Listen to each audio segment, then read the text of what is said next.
following show contains adult content. It's not our intent to offend anyone, but we want to inform you that if you are a child under the age of 18 or get offended easily, this next show may not be for you.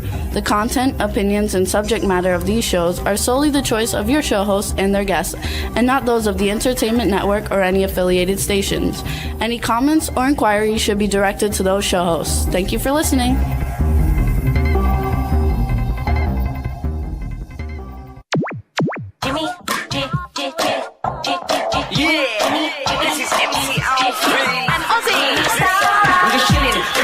Sitting down and designing, why every man in a thinking, what are we gonna be wearing?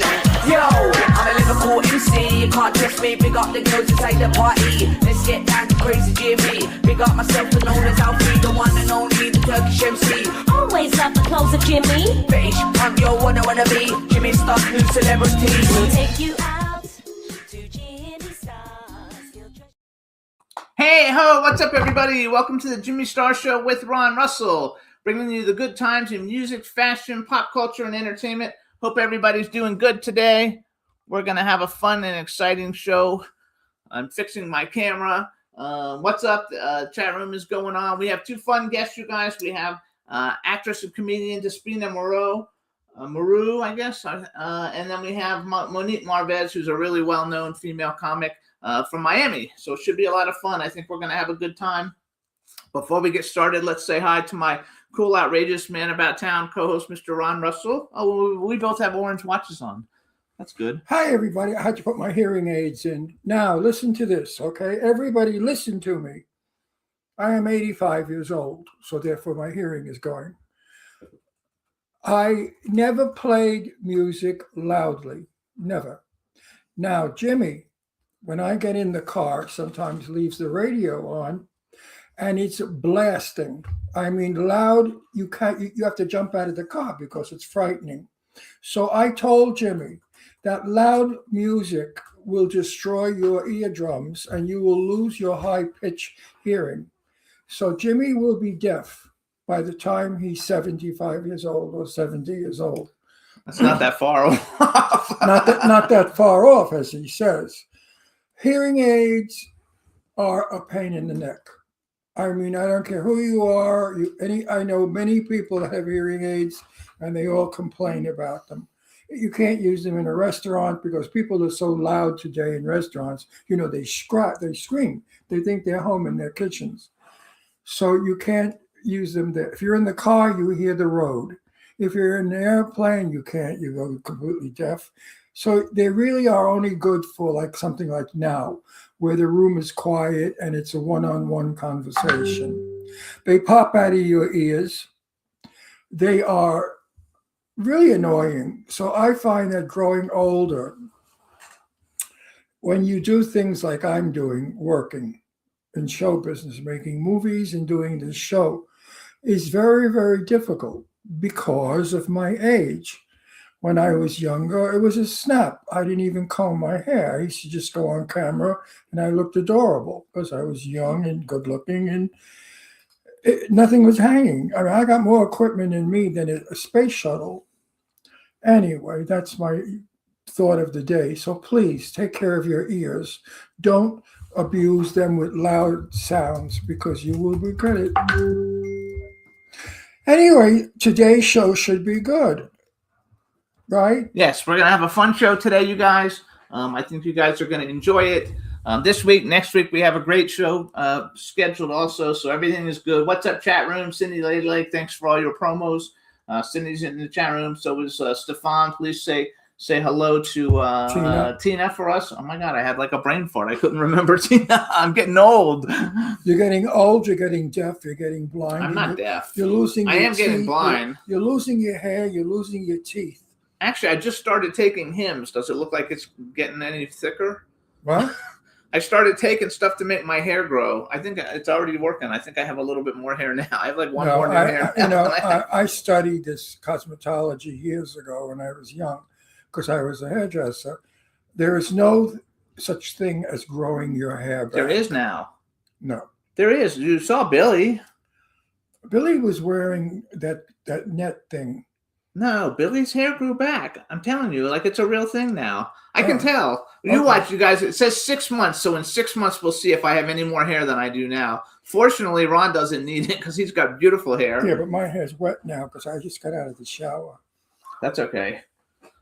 So hope everybody's doing good. Hope everybody had a good weekend. Lots of fun stuff going on.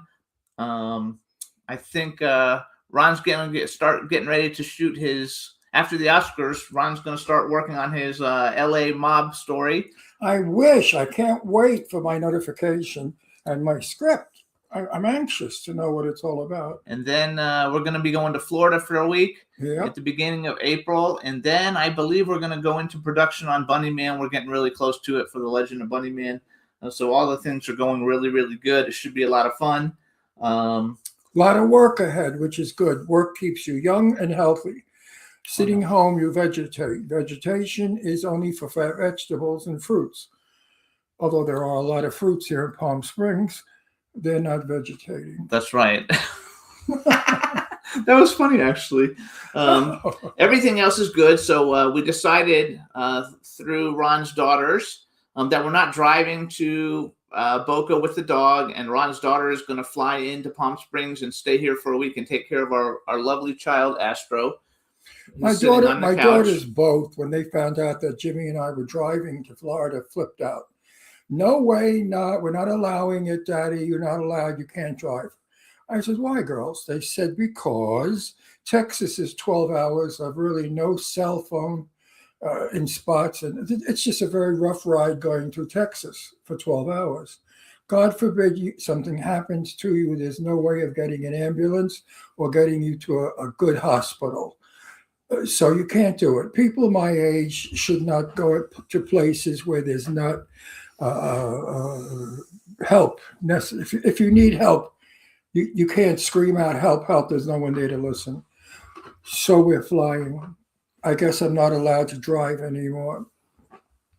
I wrote about that on Facebook. When I was young, I told my kids what to do.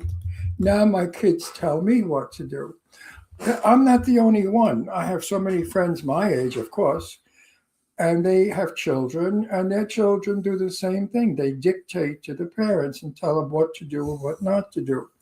That's good in a way. We love you for it, but it takes away our ability to think, to do things on our own. If you take away our ability to think, it's sort of like Alzheimer's. You're taking away our thoughts. So you have to compromise with your children and not dictate, simply discuss and come to a common ground of what you both want to do with the situation, whatever it is. But it was a good situation because it's better that we don't take the dog since we're going around doing business stuff too. Well, you know how I hate leaving him, but I also know that he will hinder our reason for going to Florida. He would be in the way because we're going to look at houses. What's the bells ringing? People contacting me. I have to hear those bells? I can't help it. Christ, they're loud.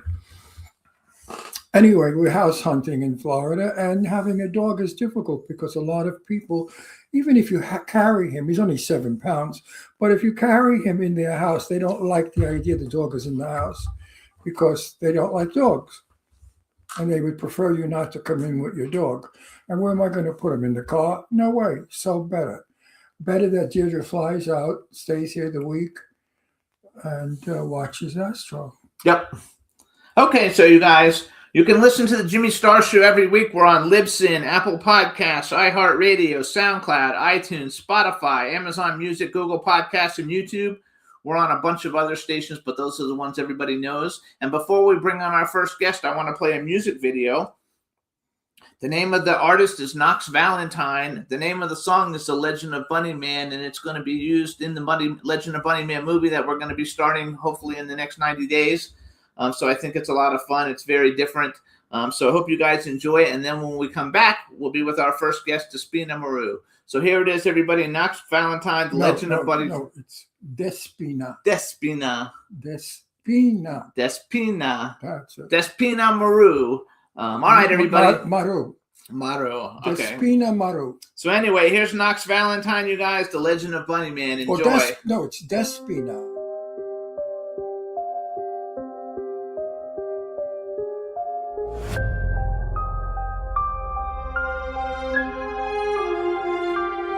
Beneath the moonlight, shadows creep. In a suit of white, he doesn't sleep.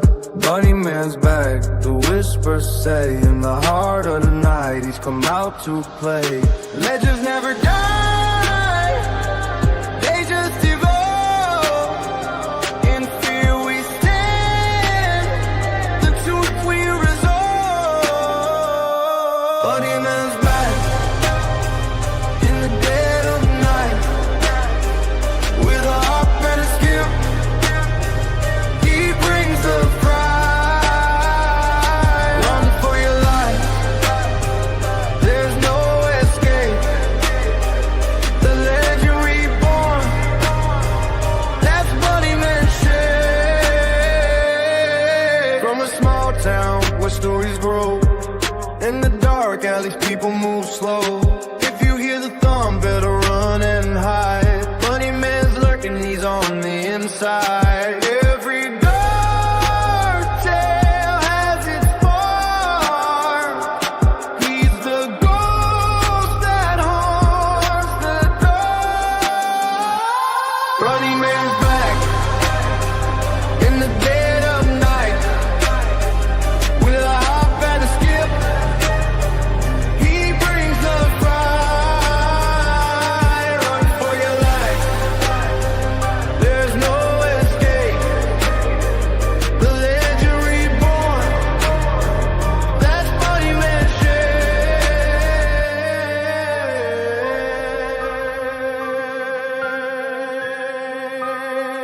So when you hear whispers near, remember the legend and hold your fear.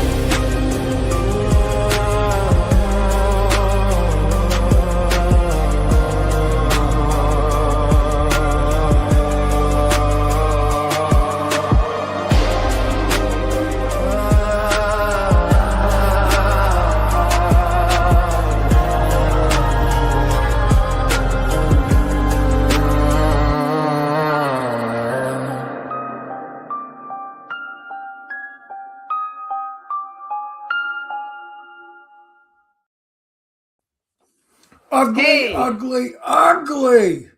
That's an ugly bunny. Yes, it is, and it's going to make a ton of money, you guys, because he's going to be the next big horror archon. We haven't had a big one since Art the Clown, and he's going to be the next Art the Clown, you guys. We've got action figures, stuffed animals. We have everything all set for it, and we're going into production soon.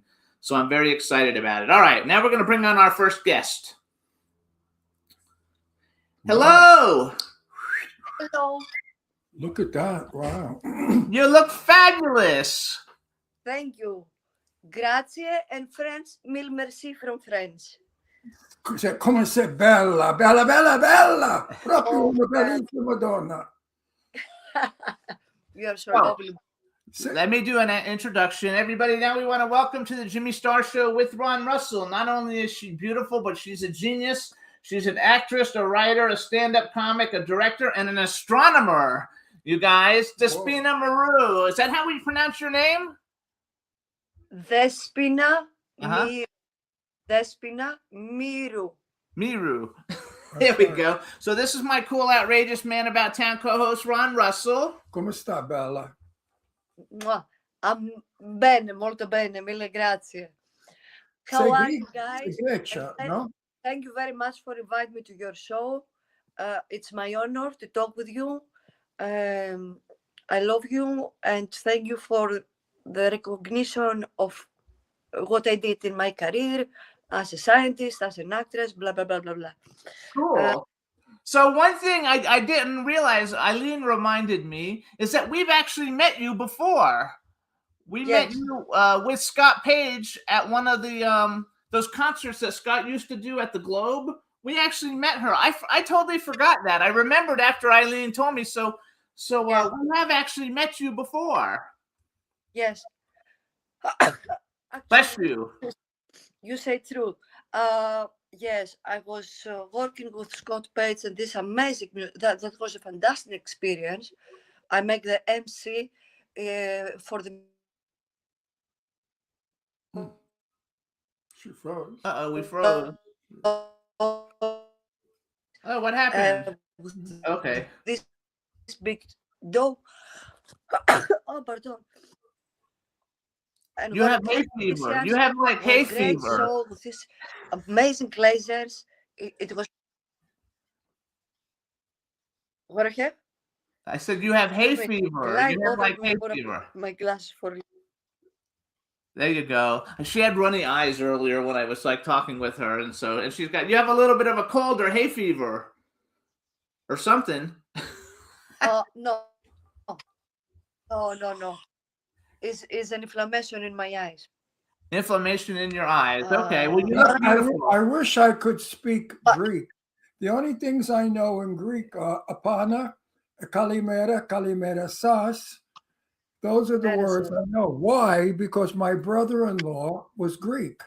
His name was Evangelos Antonides, and he had a sister who was Despina Batitis. And I have a very good Greek background. My sister learned to speak Greek because of her husband being Greek. Greek people have a wonderful history exactly.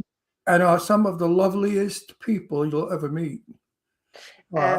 Because our Greek side of the family, they were all just respectful and beautiful and traditional. He's Italian. I'm Italian. So when my sister married Hang on, she said something. Right. Say it again, Despina. We say in Italian language, Italians and Greeks are very similar. And we used to say a slang, una faccia, una razza, means we are the same. Yes, all about my heritage, I born and I grew up in North Greece, which is the place of Spartacus, and we have the island of Samothrace in English, which is the great Alexander born, and big fighters and goddess. Also, if you know Orpheus, it's a historical area, the area that I born. I'm in the border at the end of the Greece, between Bulgaria and Turkey. But I'm very happy that I grew up there in the mountains and in the river, because opposite from my village is Turkey, is a Turkey country. I've been to Turkey. So you speak a bunch of languages, though, right? How many languages do you speak? Best 3, but now I think I'm studying French because It's very difficult. I know.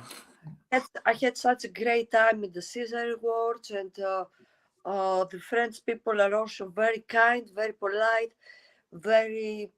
I don't know. I also make a stand-up here, and I had an amazing experience from the comedians. And tomorrow I have a meeting with some producers because they asked me to do something in the films here. So wait, let's go back. So you were just in Paris for the Caesar Awards honoring Jim Carrey. You're a big fan of Jim Carrey. Yes. I can talk to you only one episode for Jim Carrey because What she said? She said she could talk all day about Jim Carrey because she loves Jim Carrey. no, I'm gonna take you in 100 episodes about Jim Carrey. Why I admire so much this specific actor. First of all, okay, for the whole comedians, he is an idol. He's our and many of course. I have the honor to meet Mel Brooks in my life. Big comedians. He's your favorite, though. Jim Carrey is your favorite. Jim is my favorite. I'm gonna tell you the reasons. First of all, he has an awakening experience some years ago, and me too. So I understand exactly what he say. I feel him as a soulmate. And every people who have a working experience in their life, we recognize that all the career, okay, thank you for the words, thank you for the films. This is the result of the work. At the end of the day, I'm gonna die, so I want to offer something to humanity. So when we have an awakening experience, as Jim Carrey say, he's not Jim Carrey anymore. It was like he played a character, and now he's nobody. And I agree with this. Also, he said many things like everybody must be famous and rich for one day to recognize that the money and the publicity cannot make you happy. That's bullshit. That's bullshit. Money and fame makes me very happy. Yeah, but this is Poverty, no. this is material. Yes. The thing is to be rich in the heart, and this is the point to me. Yes. And No, I get that. to be Actually, rich, to have a bright mind and a soul, a very clean soul. Because if somebody have a talent and have a bad character, could not be my idol. I adore people who have virtues. I'm What? coming against he likes Carrey. people with virtues. With Carrey. Yeah, virtues. virtue, yeah. Yes. I do too. They have all the virtues. Another actor, and he was my professor, Al Pacino. He's very humble, down on the earth, sweet, Yes. generous, low profile. Another legend that I meet. Wait. Go back. I want to go back to Jim Carrey because I used to be a pretty well-known clothing designer. Yeah, but and we know Jim Carrey's I know. I'm wife. going to get into that. So his ex-wife. Ex-wife. So I invited Jim Carrey to the grand opening of my showrooms, and it was in Florida, and obviously he couldn't come, but he actually sent me a letter and an autographed picture saying, I'm so sorry I can't come. Thank you so much. He was very, very humble and fabulous. And then when he was married to Lauren Holly, Ron, and then me and Ron are very good friends with Lauren Holly's father, who passed away like 2 years ago. So we kind of have our 6 degrees of separation. And we have lots of stories about him from the father. He's fabulous. From his father-in-law. Yeah, he's a very good, actor. You never see anything bad in the tabloids about him because he's just a good person. So I think that he's a good one to have. So let's talk a little bit. Holly said that he was crazy to live with because he was crazy, she thought. So when you see him working, a lot of that is his problem because he has that in his real life also. And you can't be on stage in real life, you know that. Did you understand? Capito che cosa hai detto? I understand. I believe Jim Carrey. You have to know. Wait, let her finish. Jim Carrey is the same Jim Carrey as he started. Jim Carrey is absolutely different. I don't know about his past. He used to say also that he has depression. But once you have the Wiccan experience, you recognize that all this is mind games. So when you say that, are you saying Wiccan experience, like witches? Wiccan? Is that what you said? I'm not sure what the word is that you're using. Are we talking about Jim now or about? Yeah, well, you said that you had a Wiccan, that Jim Carrey had a Wiccan experience. Is that Wiccan like a witch experience? Jim Carrey has a Wiccan experience when he was reading the Eckhart Tolle book, The Power of Now. And also he used to open Eckhart Tolle speeches, and he talked to the audience and college and people about the light and about all these very beautiful spiritual things. Yes, I had a Wiccan experience also. and I recognize and understand everything from what he said. To have an awakening experience is like you realize that your whole real life is like a dream. That's why all the materials, as I tell you before, look like nothing. Like you give priority to your soul.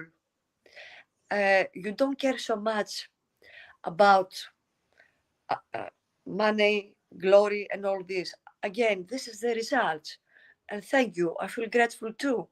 But after and many people had the weekend experience the last years.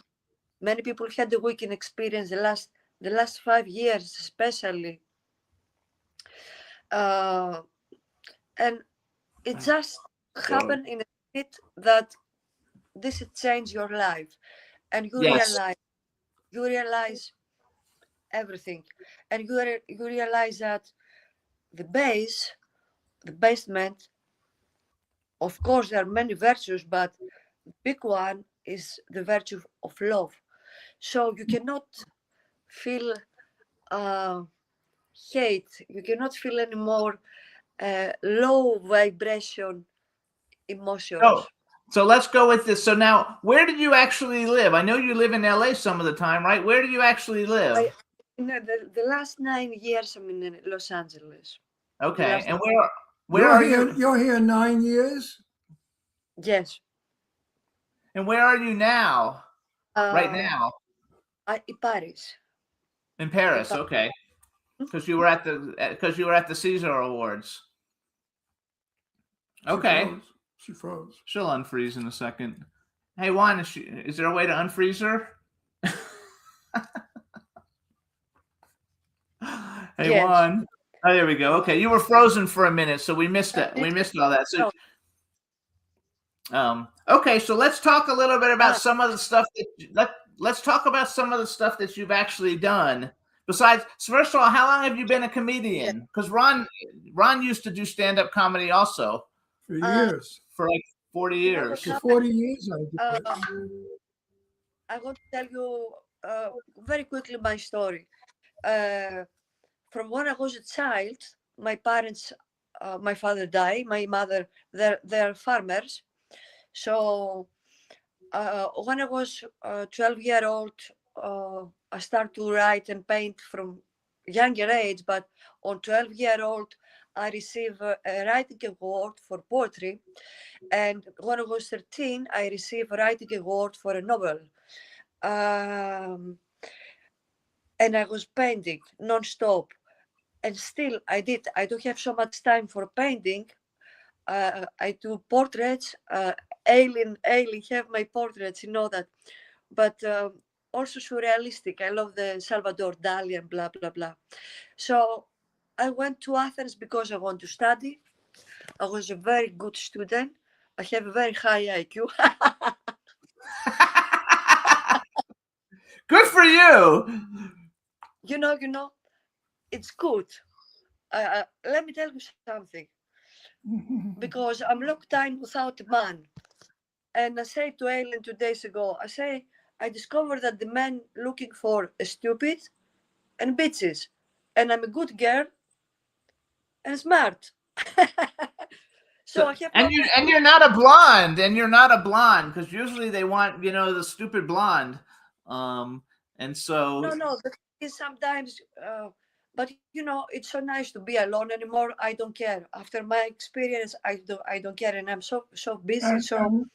And great people. In my stand-up comedy show, I have a line that I say, "Oh, I would love someone to fall in love with me for my sense of humor, but unfortunately, I have a beautiful ass."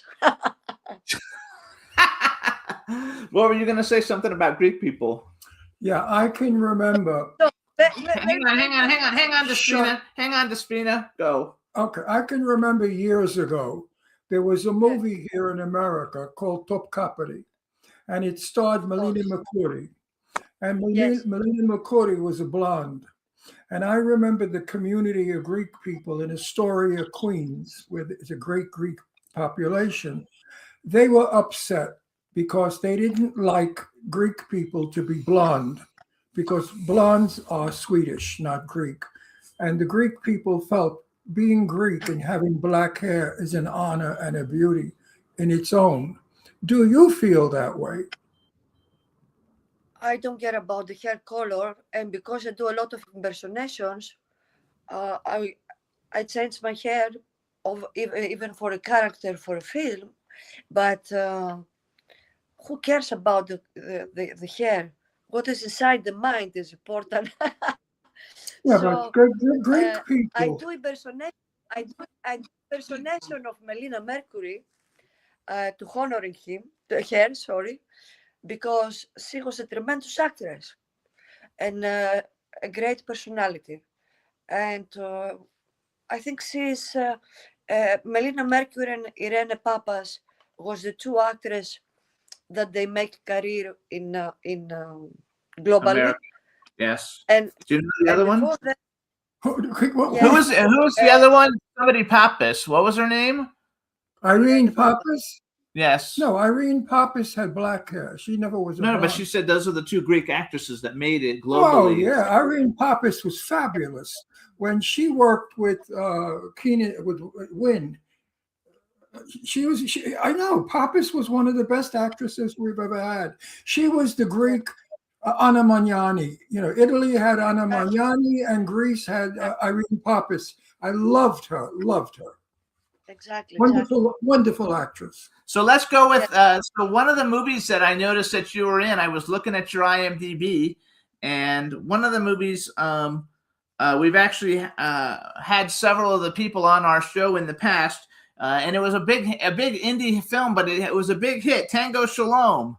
That you have a role in Tango Shalom with Renee Taylor, Lenny Kazan, and Joe Bologna are friends of with Ron, and then Karina Smirnoff is in it, and you were in it. Did you enjoy being in the film? Did you enjoy it? We saw it. It was a good film, but I didn't know who you were then, so I don't remember. Here I want to say I'm coming back in the generosity. I want to say a huge thank you to Renee Taylor, to the director Gabriel Bologna, and I had the honor because the script was by Joseph Bologna. So, and I had the honor to meet Joseph because once he write the script and we make the film in New York, specific, after the finish of the film, he died. And he was such a sweet soul, such a great writer. For me, Joseph Bologna and Renee Taylor, they leave a stamp in my heart. And with Renee, we are friends, and with the whole family, Zizi, the wife of the Gabriel, the whole family is amazing. 2-3 years ago, before in New York, we started to make some TikTok videos with Renee. So I play Kardashian, I play Ozzy Osbourne. It was so hysterical. We are at her home in Big Tower at the Lingo Square, and I've never forgot this time. She's amazing. Renee, No, it's very, very good. Ron has known Lainey for about, I don't know. I know Lenny Kazan for about 30 years. And, yeah, Len. and Lenny Kazan is one of the best comic actresses. She plays the Jewish woman like nobody else can. And Yeah. I had a movie, I have a movie that we're going to make, and I wanted Lainey to play the star. But unfortunately, time has come along, and Lainey is not what she was, and things changed. So now I'm looking for someone as good as Lainey Kazan, but there is no one as good as Lainey Kazan. So I'm screwed, because she would have been the best. She would have made my movie the best movie in the world. I love Lainey, and I love Renee. Renee is a sensational lady. And let me tell you something. I like to Renee, like to my teacher Al Pacino, because my background is very classical theatrical plays.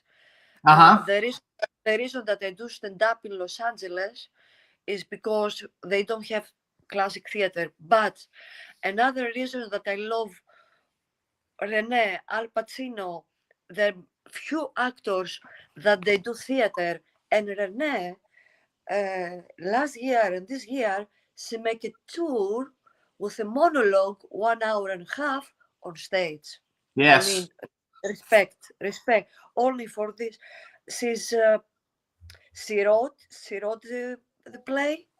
The title is My Life on Diet, and she's 1 hour and a half on stage. Did you get that? I've seen the play, and I was backstage with Joe. Joe is supposed to be a priest. Did you know that? Yes, and in the He film, was going at to the be a time- priest, and then he Yes. stopped and became an actor. Joe Bologna is a pal, a good guy. I miss him. He was a wonderful person. I've been in his company for hours, waiting for Renee to get off the stage. So I was backstage with Joe, and we would talk and talk and talk. And he was just a nice fella, just a good guy. I have a question for you. First of all, another movie. So you did a lot of movies with Eric Spade Rivas, and he was. Wait, we're talking about Joe Bologna. Okay. No, I was talking about someone. Oh, I thought you were finished. No, I'm sorry. No, Go. anyone.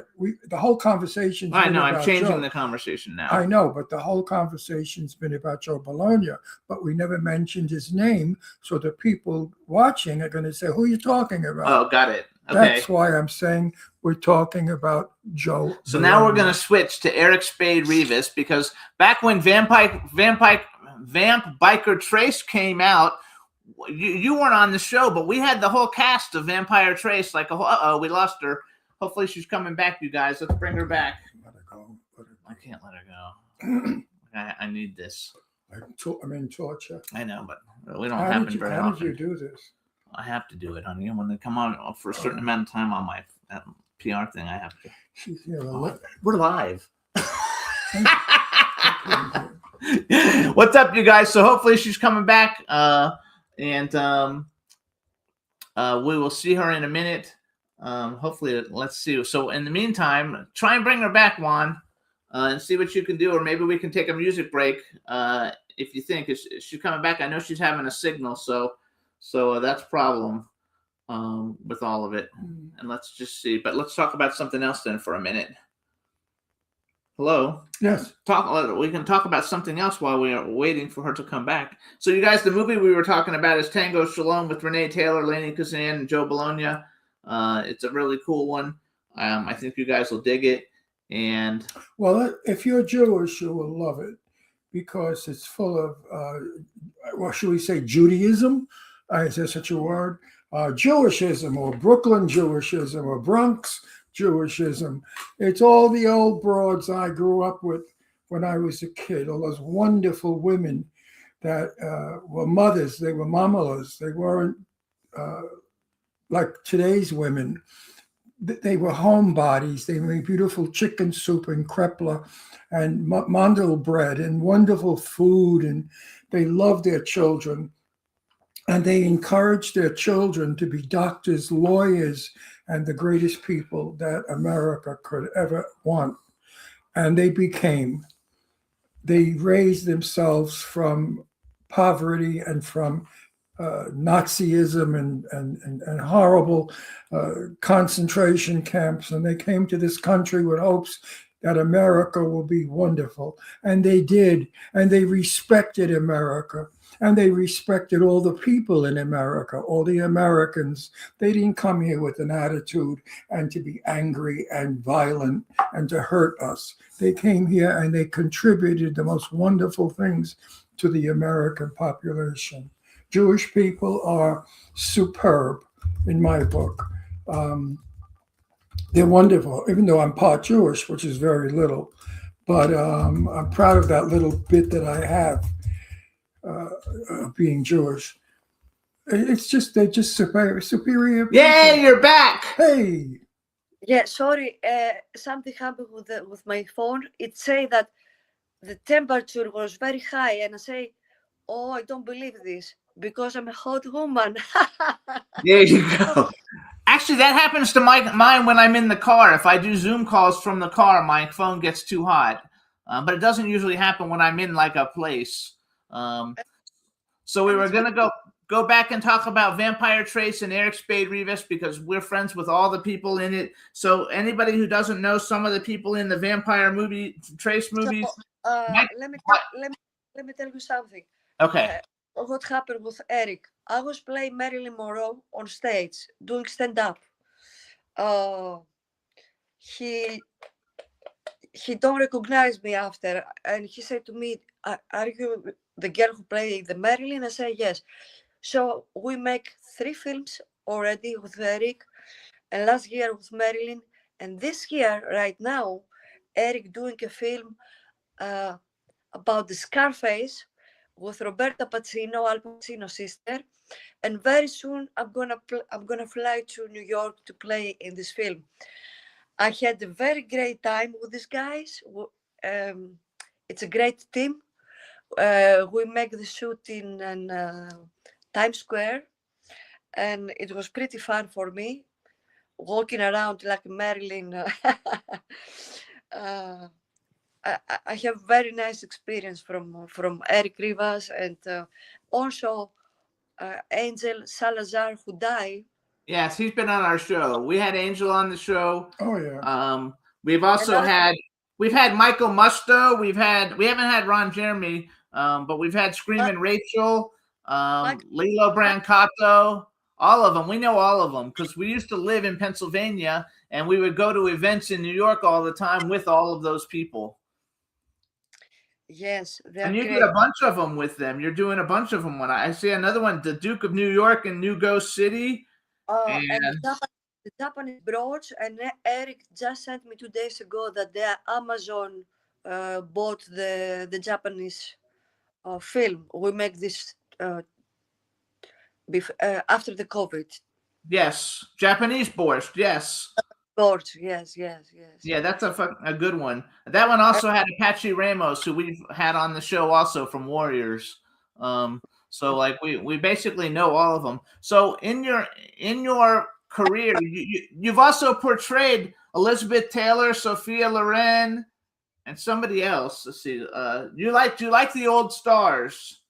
No, I auditioning to take this part in the films. I do this. I Doesn't like this old No, stuff. she does. have here my comedy calendar. Can you see it? I mean, Yes. So tell us all the different people that you portray. that was my first calendar, which is Judge Judy, Eminem, Kim Kardashian, Elton John, Lady Gaga, Ozzy Osbourne, Sofia Vergara, Johnny Depp, Penelope Cruz, Freddie Mercury, David Bowie, Ariana Huffington. But at the last page here, it's give me a minute because this is Ivana Trump, Nancy Pelosi, and Melania Trump. There you go. So wait, because I know that you do a lot of stand-up. I wrote down you've done the Comedy Store, the Laugh Factory, New York Comedy Club, Flappers, the Ice House. You've been in all the biggest comedy clubs. Yes, So you yes, do yes. all the different characters, or you just do a few at a time, or how do you do it? No. A few times I show up as myself. Depends from my inspiration. I decide this 1 hour before I go to stage. Sometimes what happened? For example, when I buy the wig to play Elton John, I buy the wig because I participate in a Ridley Scott film about the There she freezes again. Yeah, it's her signal. It's her Wi-Fi signal. There we go. She's coming back. I can hear her. The title is Life in a Day. Hello? Yes, we're here. You're every once in a while your Wi-Fi freezes and we lose some of you. But that's okay.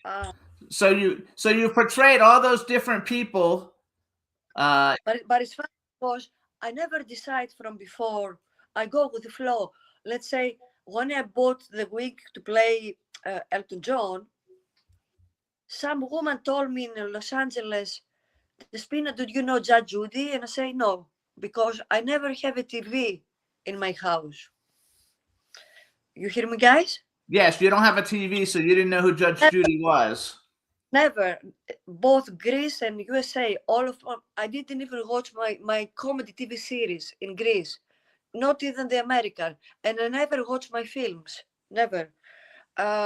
He doesn't like to watch his films either. Never. He doesn't ever watch his films, and he's been in like 50 of them. But especially the TV is very loud. I love the quiet environment because I write a lot, and TV for me is a pain in the ass. So I never have TV in my life. But what happened? It's funny because I had the Elton John wink, and a woman said to me, "Did you know Judge Judy?" I say no. So I take a look in YouTube, and I say, "Oh my God!" So I was ready to play Elton John at night. And I said to my manager, Mark Pritzer, Mark, I discovered a woman said to me about Judge Judy. She is so funny. I'm going to try if I catch the makeup, because for every character that you see, I do the makeup and the hair and everything, the clothes. So I catch the makeup and show up in the Comedy Store without lines. And it was just improvisation. And I start to judge the audience. You, what are you? Shut up, shut up, shut up. And all the craziness and all of her style. It was one of my best times is when I played Judge Judy. And what Judge happened, Judy. I want to talk to you a little bit about the Ozzy. I used to play Ozzy very often. He's one of my lovely characters also. But when he died in the summer, they called me at the Comic-Con Festival in San Diego. That was first time I went to San Diego. It was very beautiful, but it was all day long wearing the wig and the makeup and the sunglasses of him. And what happened? The whole summer, until I left back to Europe for some works, I play every night. All the clubs call me to play Ozzy. Unfortunately, he passed away now too recently, because I love him, Ozzy Osbourne. I love it. He was very funny and very, very lovely also. Absolutely.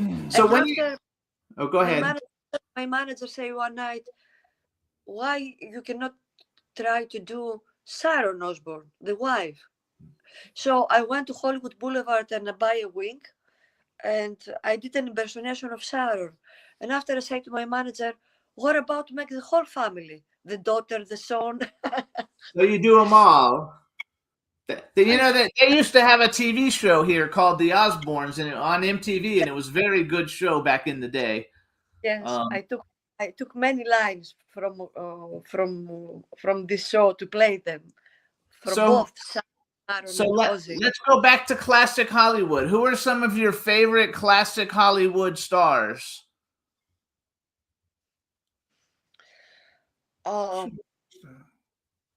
You know, like Marilyn Monroe or... I'm gonna tell you, Okay. from when I was a child, I had an admiration for Jack Nicholson. So when I came to USA, I was in New York.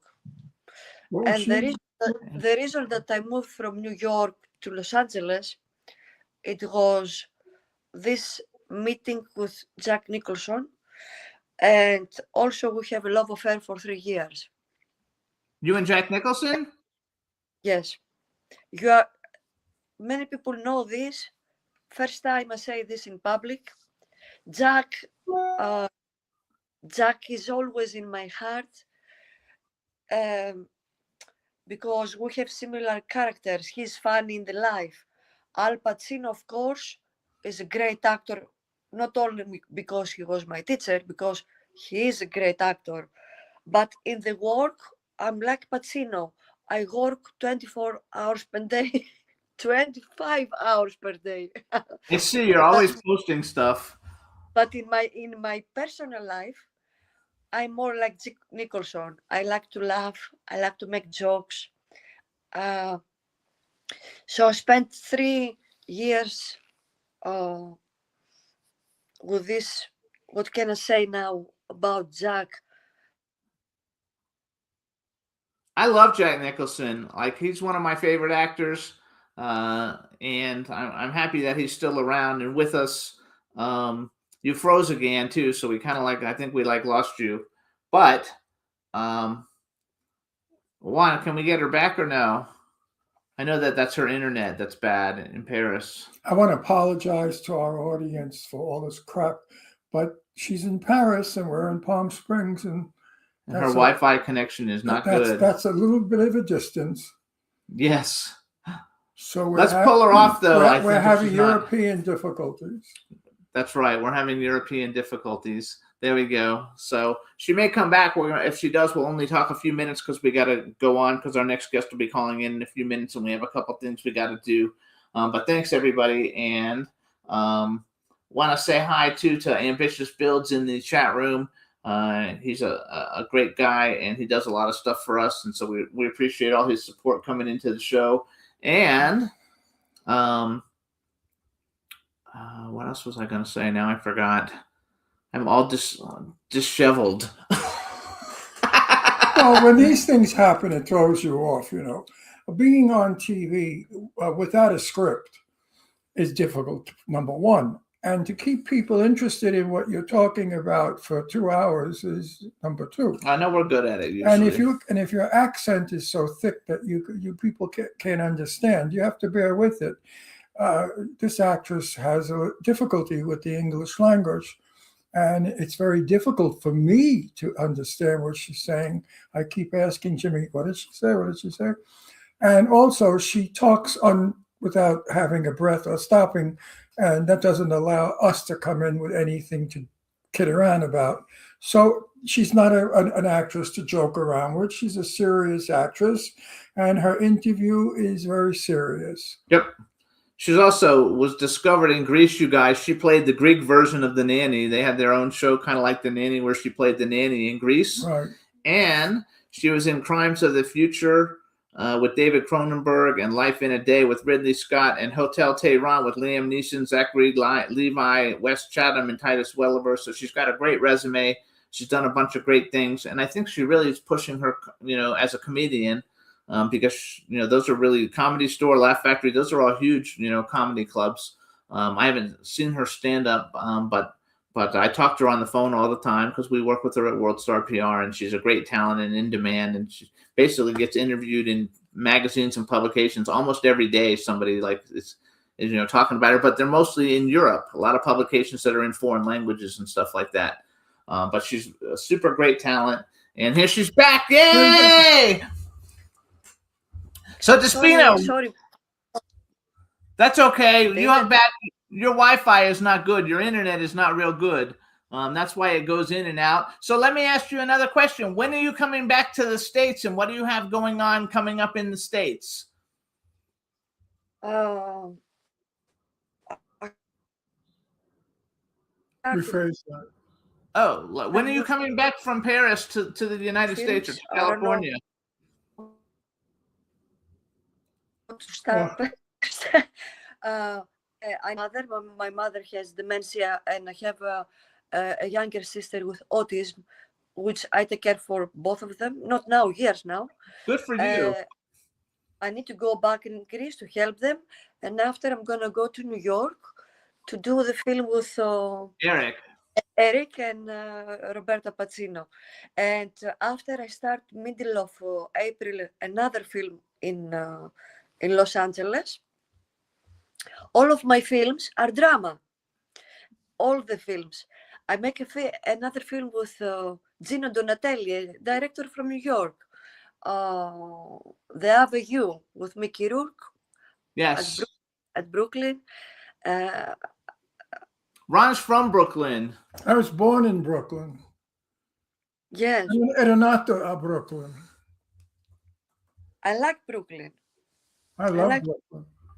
And I like New York more than LA, to be honest, because also in stand-up comedy, the audience, they want to hear something really smart in New York. In LA, the audience are more.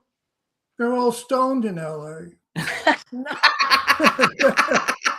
Everybody's loaded. Are you kidding?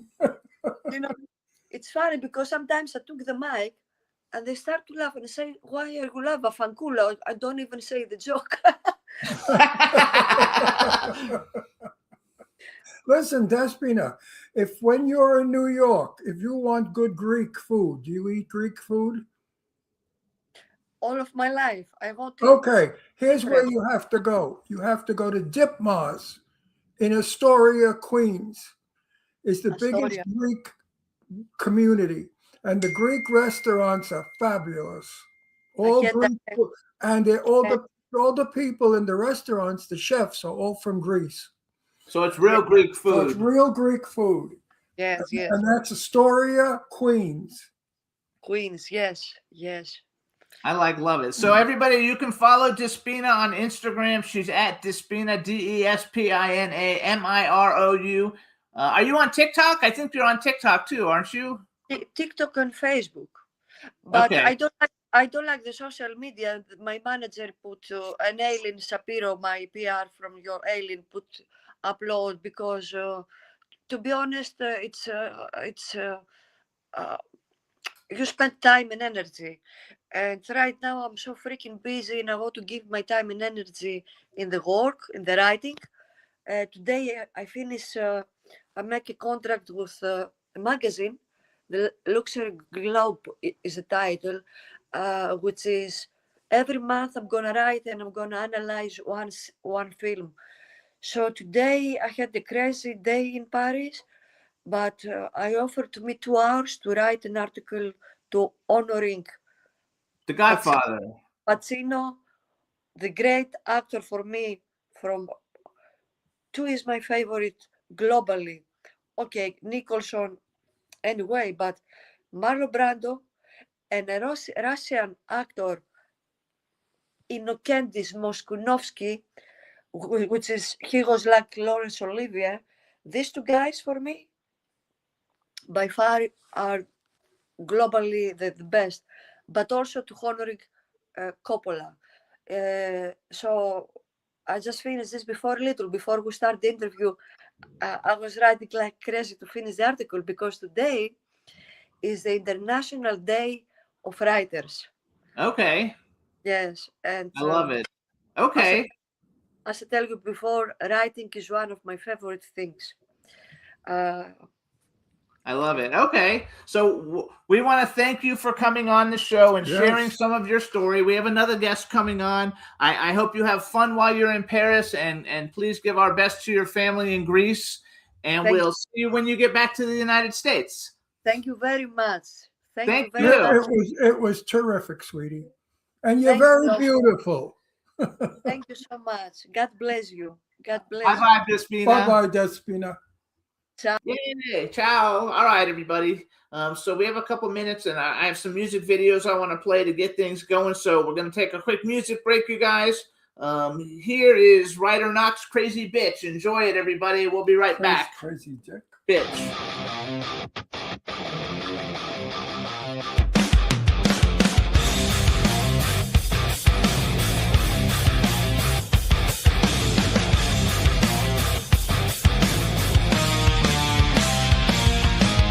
She struts in like a storm in the night.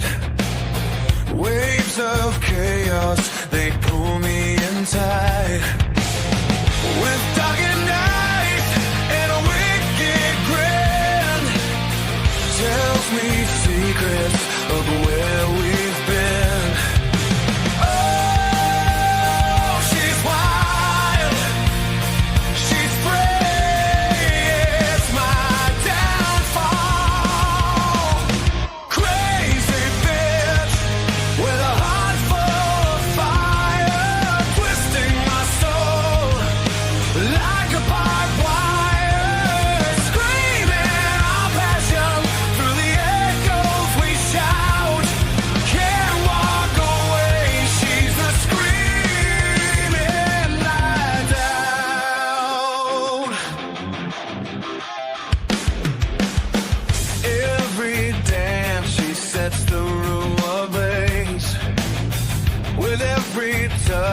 it's a dangerous maze.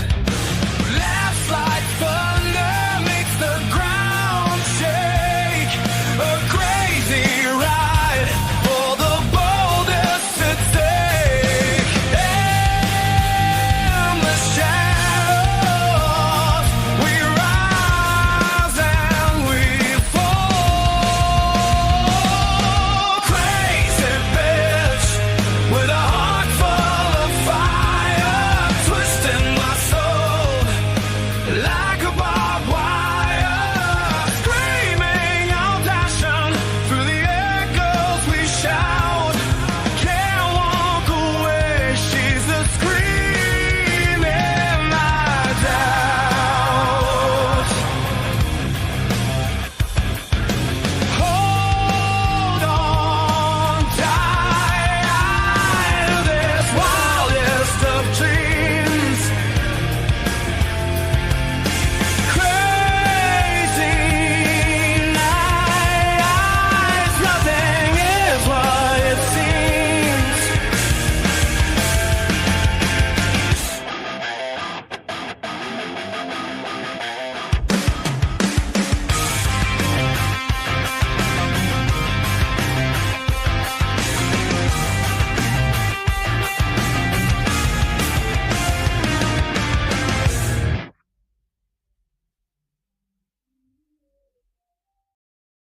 Hey, everybody. So that's Ryder Knox. The name of the song is Crazy Bitch. Why did they name it Crazy Bitch? Because that's a guy writing about his girlfriend. And he calls his girlfriend a bitch? Well, she's not. I don't think she's his girlfriend anymore. She's a crazy bitch. Jeff said it's nice that you wrote a song about. Jeff says it's nice you have a song playing about my ex-wife. Who said that? Jeff Caperton. His ex-wife. Yeah. Jeff, you're divorced? No, he's got a new wife now, but he had an old wife. He's been married for a long time, but he's got another wife that he had before the wife he has now. Just like you have ex-husbands and ex-wives. I do not. No, yeah, you do. I have one ex-wife. And you have two ex-partners. Well, I'm a widower for one. That's true, and the other one was a jerk. Everybody gets a jerk in their life. You have to. It's part of life. You can't have all fabulous people, you know. That's right. Some jerks get in there. They sneak in through the cracks in the door, and you have to deal with it. It's so funny. So, you guys, we're going to play one more music video, and then we're going to come back with our second guest, Monique Marvez. So here it is, you guys. We're going to play Jet, Summertime Vibes. The song's doing really well on Spotify, so I appreciate everybody listening to it. It's just a fun summer show, and you don't know if the guy's gay or straight. It makes it kind of fun, but everybody in the video is AI, and everybody in the video is really good looking, so check it out. Here's Jet, Summertime Vibes. They're fake people?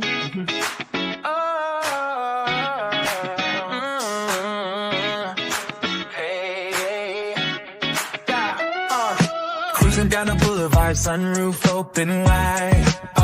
Yeah, got my boys in the back. Summer days we ride.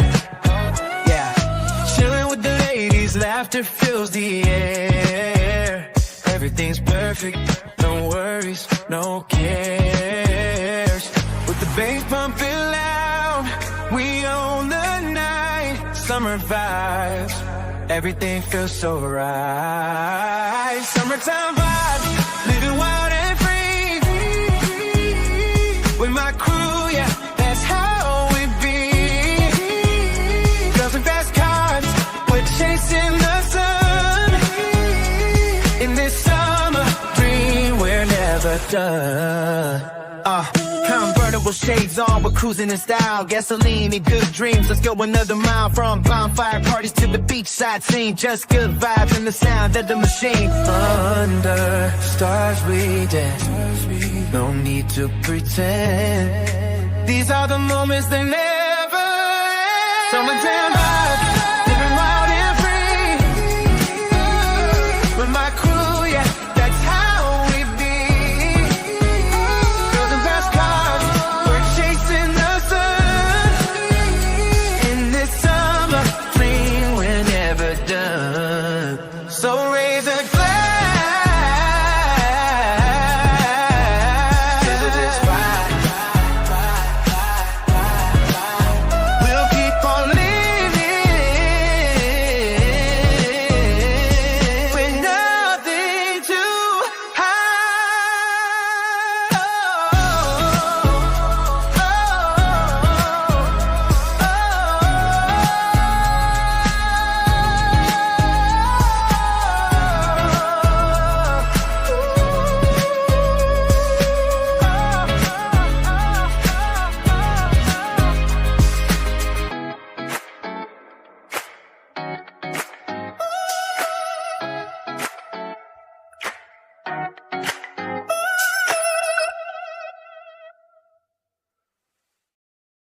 So that's Jet, you guys, Summertime Vibes.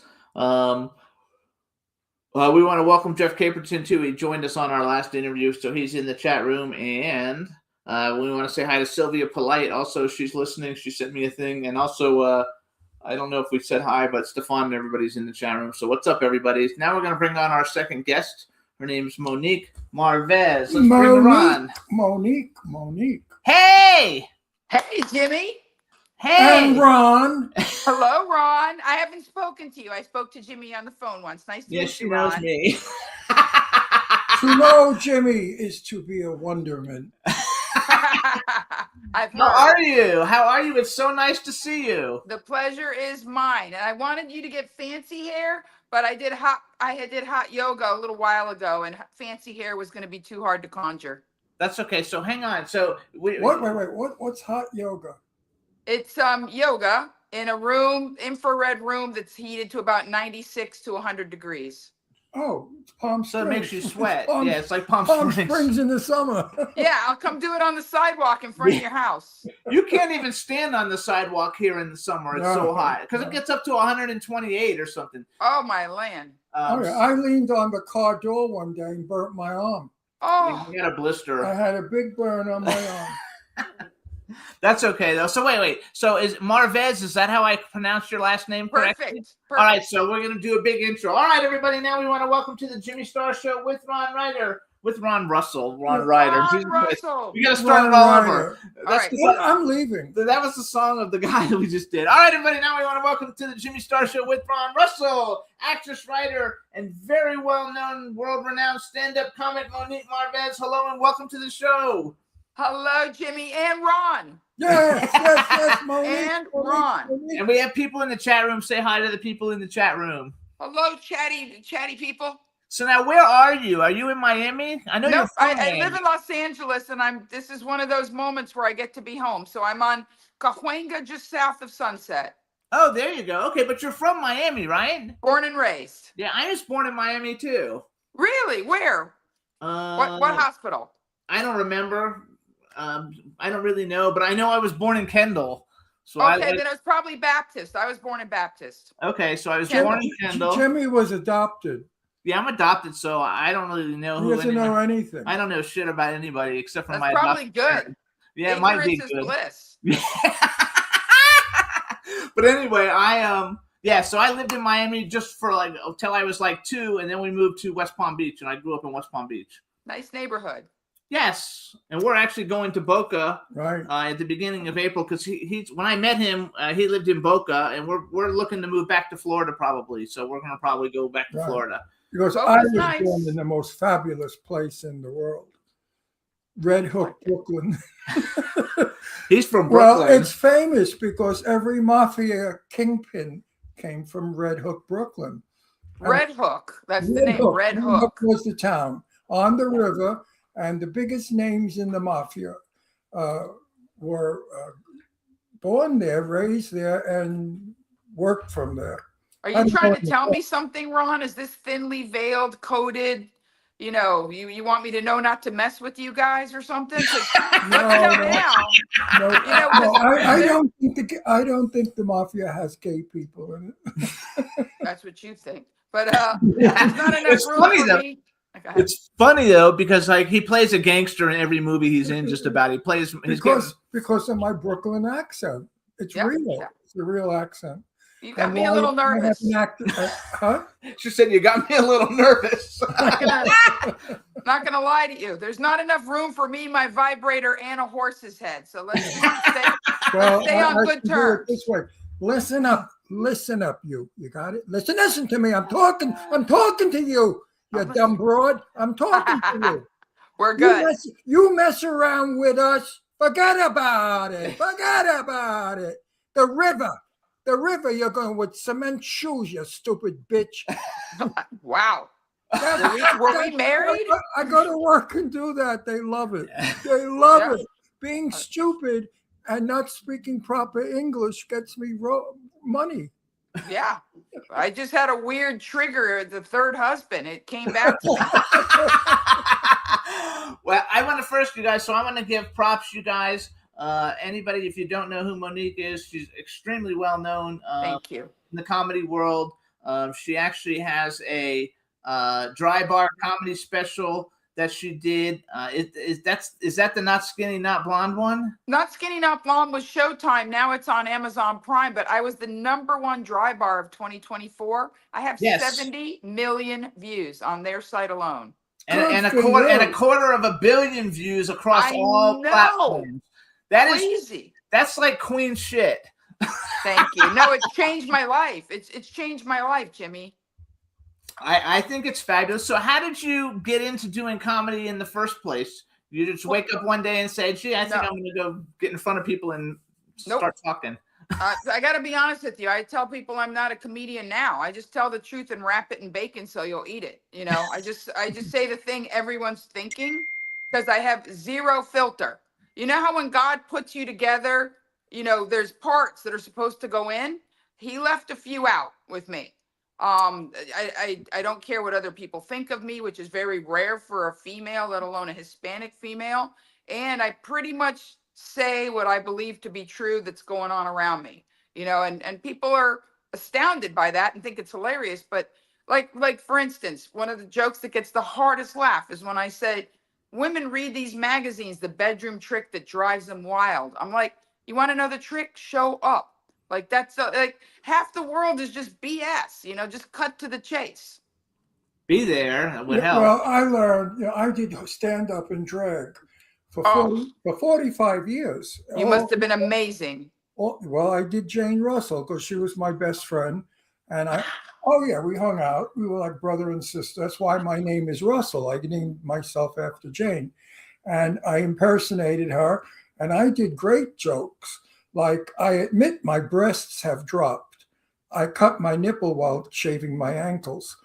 You know, I mean, shit like that was funny in those days. It was risque. Today, you couldn't go anywhere with it. The reason why I did it in drag was if I worked as myself, I was a very good-looking young man, very You're handsome. handsome now. What do you mean? No. God, I'm nothing like I He's was. he's going to be 86 in a month.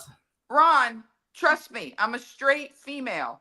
You got a thing. You got a thing. You got a No, thing. but I used to look like Tony Curtis and sound like him when I was young, and that didn't work. Audiences didn't like my jokes because I was too tall, thin, good-looking, and dressed well. I'm going to say the same thing to you. You do not have a comedian face. Most female comedians are ugly. Joan Rivers and people like that, they were unattractive women. That's what makes the joke funny. When you're pretty, doing stand-up is very difficult. So doing it in drag, I became another person, a woman.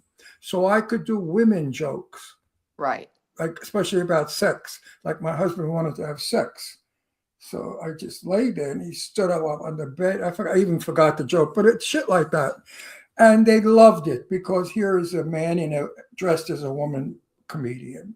What is your trick? Because you're a very beautiful woman. You look You're like very, very, very kind, and to be no, very I'm not kind. candid. I'm honest. I'm like you. Yeah, I'm Well, thank you. If he didn't No. think it, he wouldn't say no, it. if you were an ugly woman, I would just say your ugly face makes it funny. Thank you. Well, three But things. not. 'Cause you're about to be 86. I Yeah. say it on stage. I'm 63, and Oh, wow, you look great. and I've done nothing. This is my face. See, I can move it, and I See, I can move it. brows up and down, the whole thing. But I jokingly say I know I look like a middle-aged white woman with good credit, but I'm actually an aging Latina that'll shank a bitch. And and the upshot is, when I started, it was very hard. It was very hard. I had to break the ice when I hit the stage, and I had a great. I still have a nice figure. I had a knockout figure, and I was cute. I could see it. I know it already. Thank you. So it was challenging, and I once had a booker tell me nobody wants to see ugly things coming out of a pretty face, and it was challenging. And then weirdly enough, social media and YouTube changed the game. We're now very not funny people do comedy in bikinis or with their boobs out, or they look like OnlyFans models and they're getting a little bit of traction, even though they barely write. They're not very funny. And, No, they're but it not changed the funny at game for all. me. Oh, they Thank you. the humor sucks. Thank you. Being an attractive female, and now I'm not, quote unquote, a total threat. I'm a little bit of a threat, but being an attractive female who actually writes every day, has hours of material, 4 Showtime specials, 1 HBO. The game has worked for me now. Social media is absolutely working for me. I know I love it. Which we want to repeat that again, you guys. So Yeah, but because look not at- that many. Hang wait. on. Look at Phyllis Diller, the ugliest woman in the world who talked about her husband and was hilariously funny. Bang. Then Phyllis went and had a nose job, her chin fixed, her cheekbones put in. She got to be pretty. And where did she go? Nowhere. People didn't find her funny anymore. So I you- met Phyllis before she passed. I actually have a painting signed to me from her, and you are correct. She was lovely. She actually got all zhuzhed up.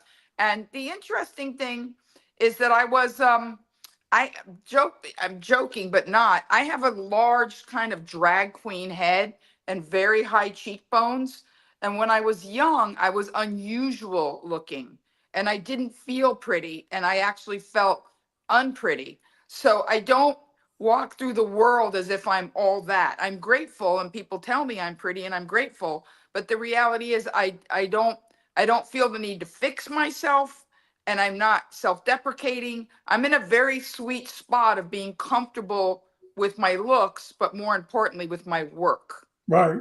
Are you a dramatic actress? I am not yet, but actually I can't say names yet, but I'll share when I can. I had an A+++ showrunner who is totally in the game, has written very respected dramedies that you would know. And he reached out through my website and said, I don't understand why you're not on TV. I love your stuff. And, is working with me to develop a show that he's going to take his time, his money, his energy, and his chits to pitch. I know it'll be fantastic. I want to go back real quick. First of all, you guys, her website is MoniqueMarvez.com, MoniqueMarvez.com. I want to just go back. What's your last name? Marvez. Marvez. Marvez. Marvez. So I want to go back, though, because you rushed through that really quick. I don't know if people really understand. Most of the time, first of all, female comics don't really get a whole lot of standalone shows. 99% of the time, it's male comics. No, that's not. It is too. I know that I looked it up. Listen, I work the cabarets of New York. I'm talking about on Showtime and HBO, getting your own show on Netflix. It's always men.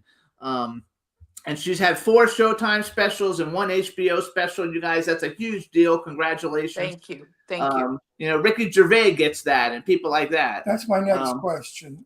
Were you around in the cabaret days?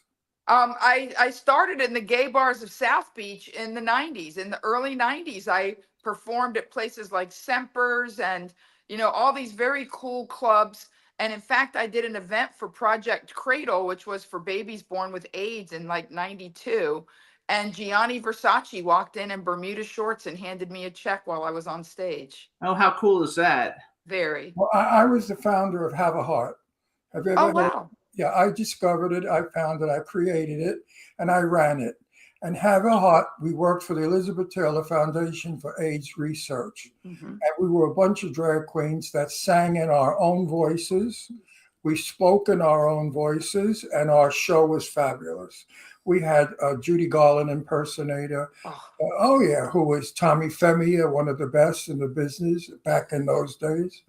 And we raised over $150,000 with one benefit and a lot. Oh yeah, well we had. It was a lot of money back then because he's talking It was about a because while of ago. Elizabeth Taylor. If Elizabeth Taylor attended a show, the seats were $500 in the front. Absolutely. So it worked. I don't know what has happened to Have a Heart. I gave it up, I guess, as I became an actor. But I know what that's like working for AIDS, and it's the Absolutely. It was always, wonderful feeling in the world. if it were not for the gay community, I would not have started my career off as strongly as I did, because they embraced that my comedy wasn't lowbrow. I don't pick on people. It's smart.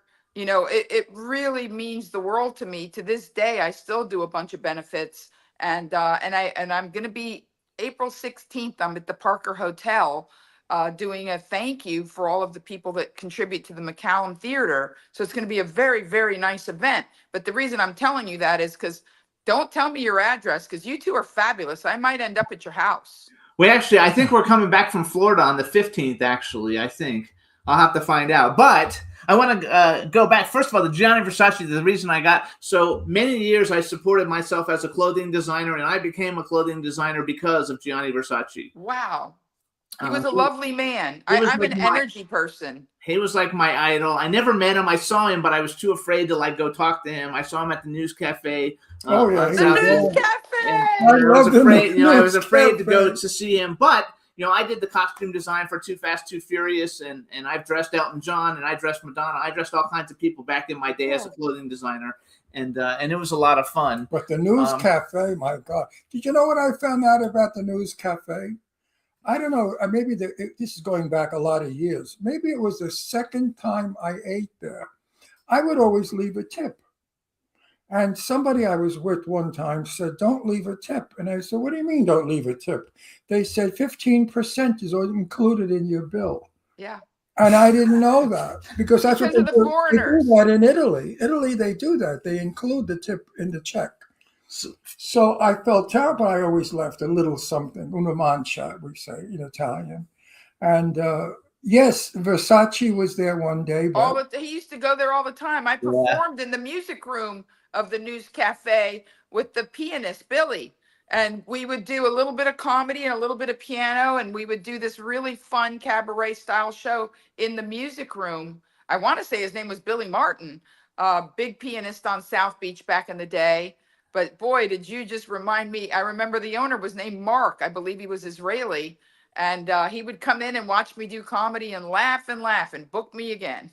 That's terrific, though. but I love Versace it. was getting up and leaving, and he put a newspaper under his arm, tucked it, and his little shorts. He was a little man. He just walked away like he was nobody. Absolutely, like And my favorite. everyone ignored him. Nobody. He was my That favorite. was the wonderful thing about South Beach back then. Now South Beach has got different people in it. If you're Yes. a celebrity, you can't go there because Different vibe. Look, a things whole different change. vibe. Back then it was models and very, very It was so much very fun. VIP. I went to people. the MTV Awards. I went Yep. to the Dance Star Awards. I Yep. walked the red carpet. It was a blast. Those were the funnest Those were times the ever. days. I I- remember Mickey Rourke boxing. Remember he used to box at the Third Yes. Street Gym, Mickey Rourke, and he had a Chihuahua. Yep. All those guys, Gary James. I ran the spot on Espanola Way. I walked the red carpet when Dave Navarro was dating Carmen Electra, and I was right next to them, and Paris Hilton and Nick Carter. It was the best. And my friend Ozzy, who Ron knows, we used to go everywhere together, and it was just a blast. So, Great okay, memories. so I want to say, back then, the people that I knew when I lived in Florida were all what should I say, wannabes and arrivals. It was nice because I was with Jane Russell, and I was with Mr. Blackwell and Elizabeth. Wow. No, Blackwell. he ran in a big best, crowd. but Blackwell was my best buddy. Are you kidding? He ran in the crowd of all the classic actors, and I was friends with all the 80 I mean, actors I- like I- Corey I- Haim, Corey Haim, and Corey I used to Feldman, go and to people Betty like that. Davis's house for apartment for parties. Whose house? Betty Davis. Oh my land. Yeah. So you don't act. But wait a the- minute, let me finish. Back then, we had stars, and we knew how to treat our stars, and our Amen. stars appreciated it and friended us. Today, if you're a star, people are so insecure and so common that they have to destroy the star by saying, "Oh, fuck her, I don't give a shit about movie stars, they're crap." And they When- do. You know it's a when in lie. their They heart- absolutely do. When in their heart, they're dying to meet them. Yes. Amen. When I was friends with Betty, it was because I showed Betty what respect I had for her and her work, and how much I loved her dirty mouth, her smoking, her drinking, her commonness. Because as elegant as she was in Now Voyager, in real life with gay people. If she got to know you, and after she got bombed, which was always, she became a broad. And when Betty was abroad, that's when I stepped in and the friendship got better because she Yay. appreciated the fact that I appreciated her other than Betty Davis, the actress. So Absolutely. But I I think, don't know what the hell I'm talking about, but that's well, You're here's the right. thing, Ron. You've Huh? touched on a point. I think that I started in the gay bars and my following, I think that there's a synchronicity, a synergy between gay men and strong, intelligent females who make their mark in the world. I don't know what my life would be if not for, I have a harem of amazing gay men that are my friends that just support me. And romance comes and goes, and girlfriends will sometimes ghost you, but those men have been my backbone, some of them for 30 years. Yeah, that's beautiful. well, the reason that I had so many female friends was I have to clean it up a little bit. A woman that meets a straight man and hangs out with him, all he wants to do is fuck her. And Glad he cleaned it up. He never, right. And he never compliments her. He never compliments her because that's feminine. Now, when a woman has a buddy that's a gay guy, the gay guy says, "Oh, I hate that lipstick on you. Why don't you put a little lighter?" He takes an interest in who she is, not her pussy. Amen. And women love that because they don't have that, especially sexy, beautiful. Because all the girls from The Price is Right were my buddies, and they were magnificently sexy women. And they used to say, "How come straight guys are not like you?" I said, "Because they're straight." It's an easy answer. You can't have a straight guy that's interested in your dress or your No. heels. No. He's only interested in your snatch. And I told him that. And he said, "Yes, but we resent that. We really resent that because it's like the girls that put big boobs in. They put gigantic boobs in, and then when a straight guy talks to them, he's looking at her knockers. And she has the audacity to say, up here. Bullshit, you put those cannons in so the guy would look there. And that's what you do. So Ron, one day I want you to do the dirty version of the show where you're not filtering yourself at all. Monique, I cleaned that one up. I look forward to I got something on the horizon now to lean into. Well, I am famous for my dirty mouth. So wait, I want to do so. Number one, I didn't know that you lived in LA, so I think that's terrific that you live in LA, and that you're interested in getting into movies and television, like not just doing stand-up comedy, but as a character. Oh no, I've been offered things. I've read for I have a theatrical agent who I've done readings for. But the interesting thing is the few things I have done, and I have done a few things.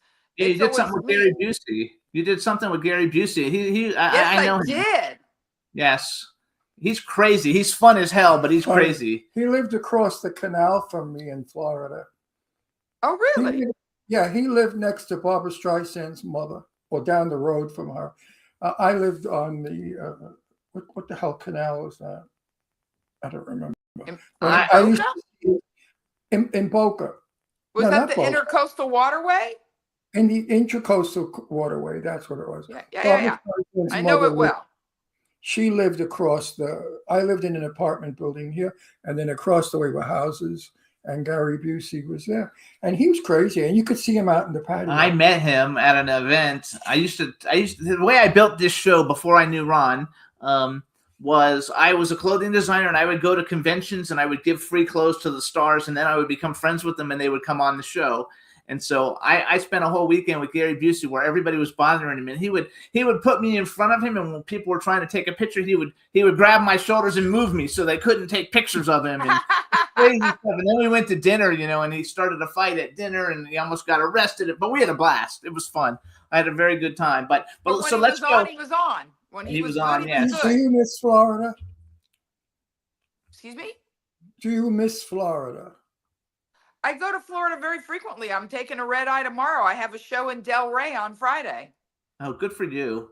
we'll see you in there too. So let's go back to I was very happy there. Let's go back to the movie thing. So you have a theatrical. The reason I'm asking, I produce a lot of movies. I have like 9 movies I'm producing, and I actually have one that is going to have kind of a. It's got a big cast of all different kinds of people, and I don't have a comedian female that's good looking. Oh, so I you know would be one. good for it. I know one. Her name is Monique. Yes.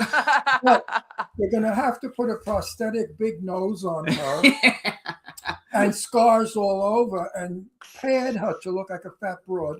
No. All right. And then you'll have a comic because I don't want her to be a comic, Well, but she can be funny. my though. friend Monique is a glamour girl, so I don't know if she's going to work. I love You it. guys yeah. are the best. But Jimmy, I had heard great things about you making films. And here's the thing: I have been in several films, including Reggie, the Reggie movie, which is a great movie that Gary Busey was in. And the things that I've done, it's usually because the producer or director specifically wants me. Like, even if I'm playing a part in the movie, I'm actually playing Reggie, the star. And but it's a very small part because Reggie is a pony, a miniature pony.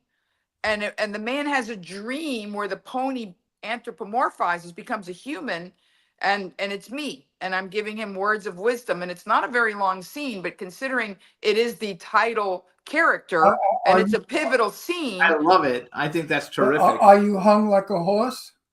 No, I'm actually hung like a Cheerio. I always say women never brag about their privates, but I've been very careful. I have no children, I've kept it pristine. So let me ask you a question. I pulled a video clip off of YouTube. It's one that says "How to Keep a Man." It's real short. I thought we would just play it for everybody if you're okay with that. Of course. And then what we'll do, and it's so funny because I pulled that and sent it to Juan, our engineer, yesterday. And then we were talking yesterday, and Ron was saying all this stuff, and I was like, "Oh my God, you're gonna love the guest speaker because it's all the shit you talk about in this fucking video." I want to ask, what kind of Spanish are you? Well, my father is Venezuelan, Marvez. All Marvezes are related because we believe it's kind of a made-up name.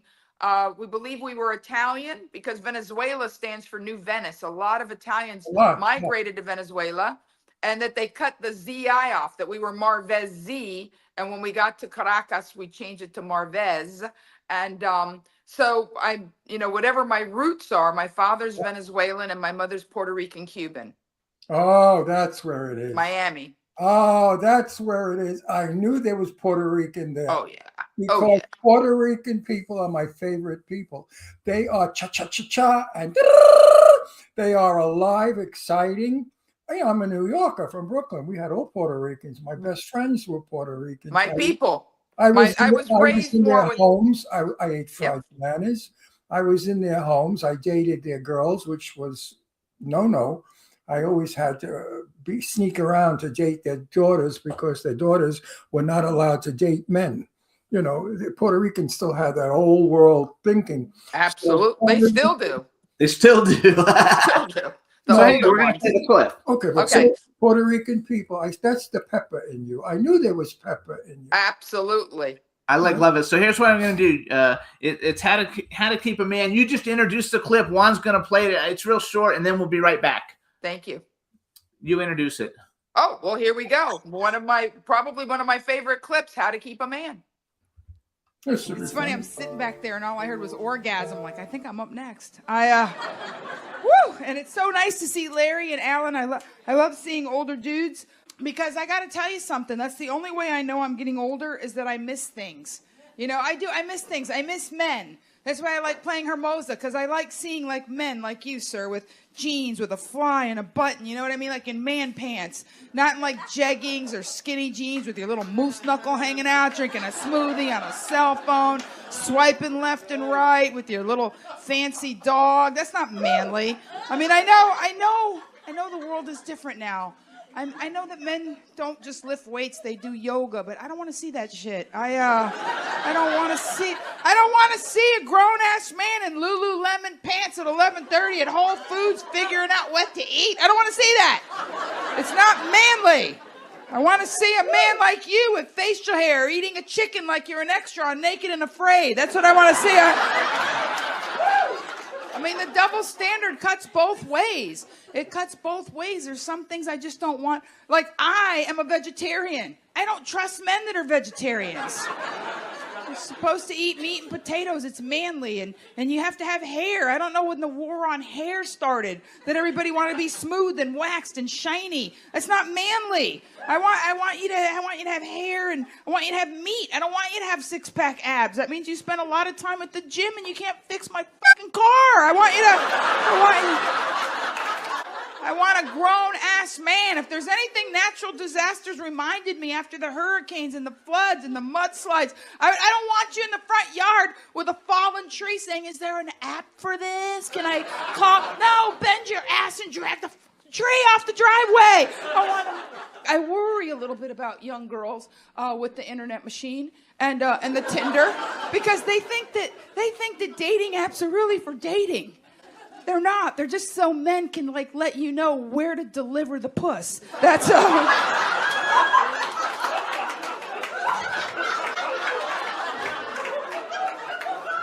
You're just making it easy. Did I say that out loud? I said it out loud, right? Because I think it all the time when I see girls responding and thinking, you're just going to be doling out HJs in the P-lot. That's, I have to leave soon, so I'm going to say some things very quick, Nicole, because men are hunters, okay? Don't put all your business everywhere they can see it. Be mysterious, Nicole. You want a man to love you forever, Nicole, forever and ever and ever? Don't talk to him. That's what your friends and gay men are for, okay? I wish these were jokes. I do. No, I do. No, I swear, I love this guy's response. Write a book, bitch.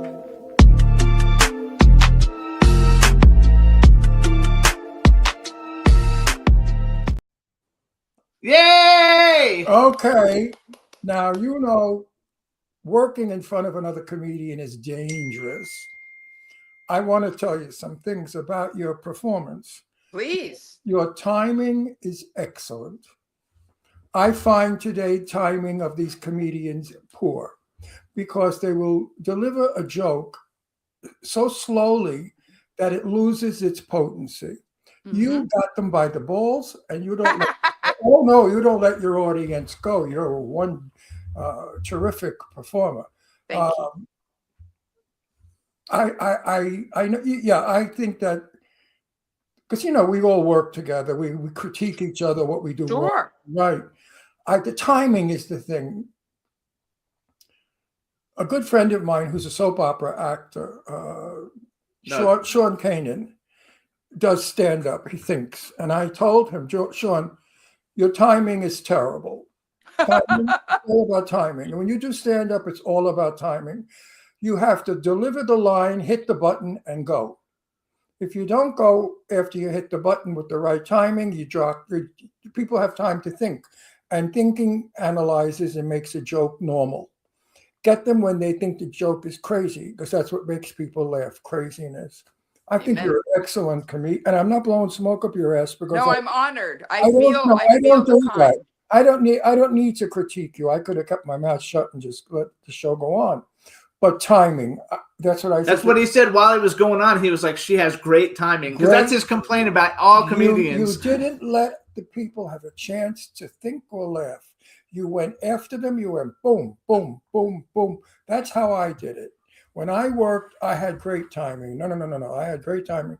When they were hysterical laughing, I was already in the next joke. And they would say, I can't breathe. When the audience says, I can't breathe, then because from laughter, you got them. Never let them not laugh. The minute they stop laughing, you have to warm them up again. So keep them hot. That's what you do. Thank you. You have a great mouth. Which, you guys, if you go to Monique Marvez, if you just go to YouTube and plug in her name, you can see her channel. She's got tons and tons of clips. Yeah, because she's got a great mouth. She doesn't stop. She's very, very, you can hear her. Oh, that's another thing I hate. Mumbles. Oh, when stand-up comics do this, and they're talking, and I'm what the fuck are you talking about? You have great back row. I call it last row in the theater speech. Thank you. You're means the world to me, You're Ron. a talented woman. Thank You you. really are. Actually, we got to give a shout out. Hugh McPherson is in the chat room and he's like listening. Hey, I love Hey, you. Hugh's actually coming to Palm Springs next week. We're going to go out to dinner with him. Who's you, My McPherson? Porn Star Wife. The Yeah. movie, My Porn Star Wife that we're The doing. guy from Long Island? No, he's from Florida or from Ohio. My Porn Star Wife. Yeah, Jimmy, I have so much shit going on in my head. You I know. think Well, remember anyway, anything? he's coming to. We're going to dinner with him next week. Hugh's a great guy, and I'm producing a movie with him that he wrote, and he's going to be directing it called My Porn Star Wife. One of the best comedy scripts you will ever read. It's so fantastic, and we're very excited about it. And actually, it's I have because of to you plug. that it's because of you that I met you. I'm segueing into a plug. Ladies and gentlemen, I am proud to announce what is it I'm doing? With Ray. L.A. Mob Story. Yeah, but what is it? It's a I say television- it's a movie. It's a TV series. Well, there's a difference. It's a TV series, and it's about how the mob got to LA from New York. Takes place in the 40s. And that's it. I just wanted everybody out there to know it's going to happen. It's going to be happening after the Academy Awards, I think, because they're all tied up with the Academy Award stuff. Sure. It's going I on. go to because I'm going to work on a So- lot of movies ahead of me, one after another. And at 85, it's difficult.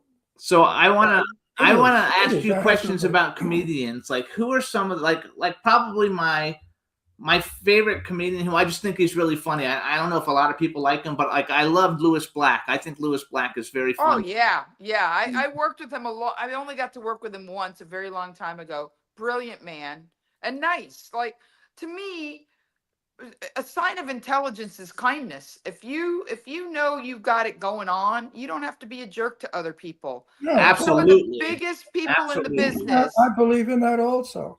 some of the biggest stars that I've ever met were lovely. It was the medium kind of people that are the jerks. The reality show people. We get reality show people who like were on some reality show and they have 15 minutes of fame, and you would think they were fucking Angelina Jolie or something. No. Like they think they're so big. Years ago at the Manhattan Center in New York City, there was a ball, a gay ball, a Drake ball.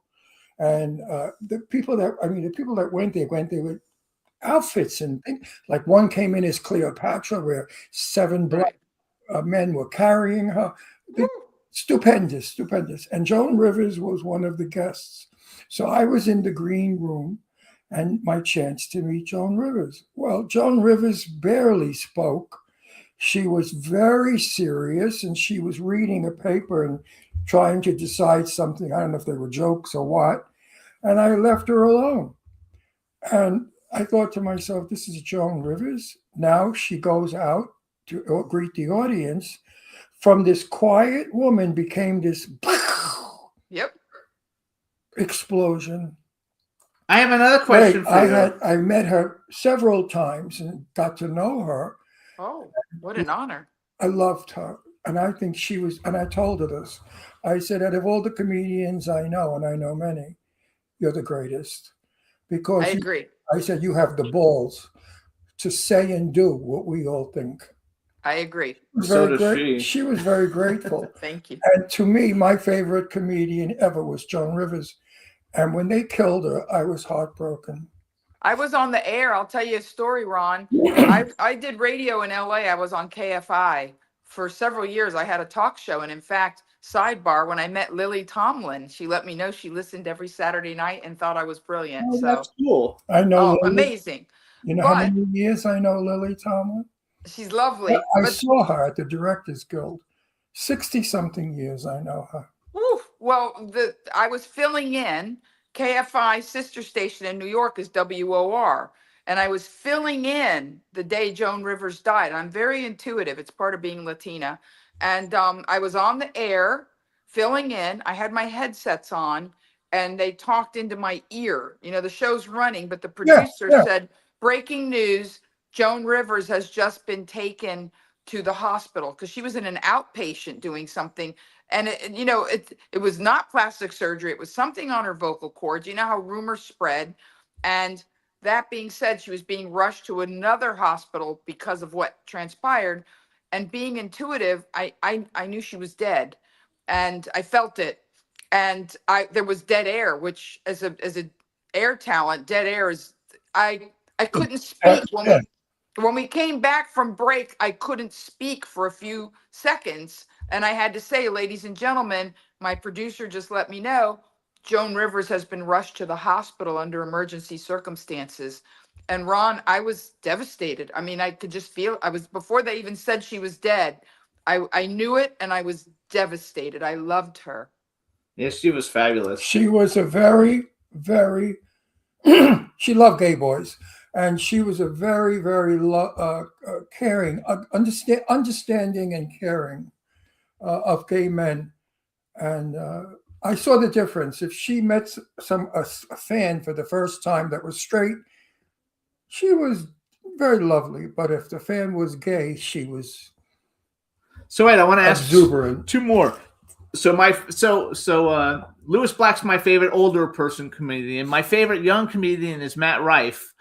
Do you know who Matt Rife is? Of course. I think he's like the funny. We went to a movie premiere that he started in the movie. It was a drama, actually, and then all of a sudden he started doing comedy and he like blew up overnight. He's probably one of the funniest, guys ever. And then I like Joy Ying Summers. I know Joy Ying. And I know you know her. I think she's hilarious, and we see her on Gutfeld all the time. And she is hilarious. I love her. So those are like my three. And now you. And she's good people. And yes, I heard Zhao Ying, I don't know Matt personally, but I can speak to Zhao Ying. She's good people. But you know something, Monique? Yes. 50 years ago, you would have been a superstar. I'm hoping it's not too late. I've got a lot of good stuff going on now. It'll never happen again because the audience is gone. Okay, fair enough. All right. I know it because I tell Jimmy all the time, comedy is dead. People don't want comedy. They want to cry. They want to pain. They want to see garbage, ripped clothes, filthy people, drug addicts, and trash. So if you go there to make them happy, they resent it. They don't like you. Don't make me happy because the government and politics today make you unhappy. Okay? That's a mouthful. So comedy is dead. This is not my talking. This is all the comics I know. And I know big shot comics still that are around from 100 years ago. And they all say the same thing. We don't have nightclubs. Well, yeah, let's ask because we only have 1 minute. What do you think in general about comedy now? It's dead. It's dead. That's your opinion. I want to hear her opinion. Well, what I will tell you with 190 million views on TikTok, Ron and I are going to meet in the middle. How about that, Ron? There you go. Because here's what I'm going to tell you. I'm talking about venue. I know what you mean. There's no venue for you to work. Years ago, we had nightclubs and cabarets all over the world.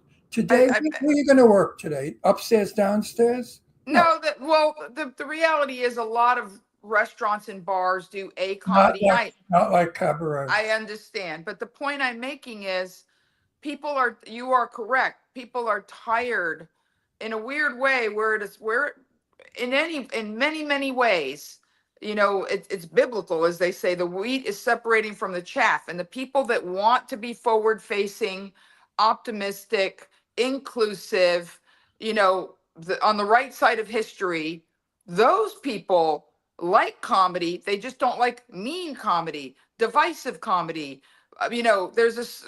Nobody under 45 wants mean anymore. Mean is done.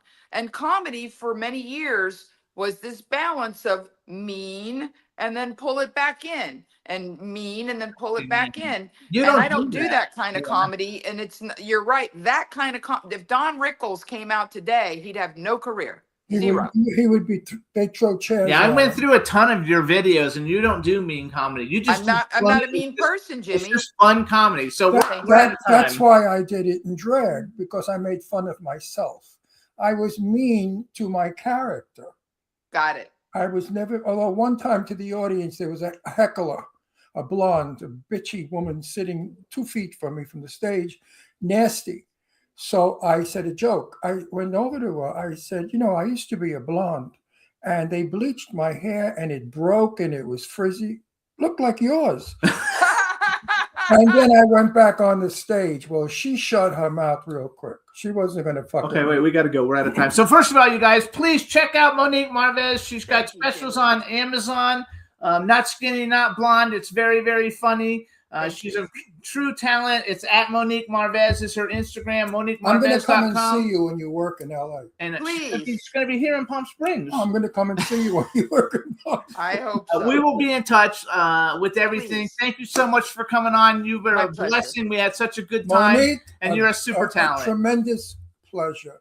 You guys Watching made your my talent. month, and it's Watching. only the 3rd, so thank you. Yes. Yes.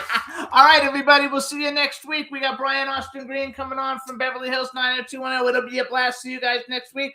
Thanks, Monique. See ya. Bye-bye, Bye-bye. Monique. Guys. Bye. Bye. Jimmy, Yeah, this is MC Alfred. and Ozzy. I'm just chilling, Jimmy Star, yo, sitting down and designing. Where every man in thinking, what are we gonna be wearing? Yo, I'm a Liverpool MC, you can't test me. Big up the girls inside the party. Let's get down to crazy Jimmy. Big up myself and known as Alfie, the one and only, the Turkish MC. Always love the clothes of Jimmy. Bitch, I'm your one I wanna be. Jimmy Star, new celebrity. We'll take you out.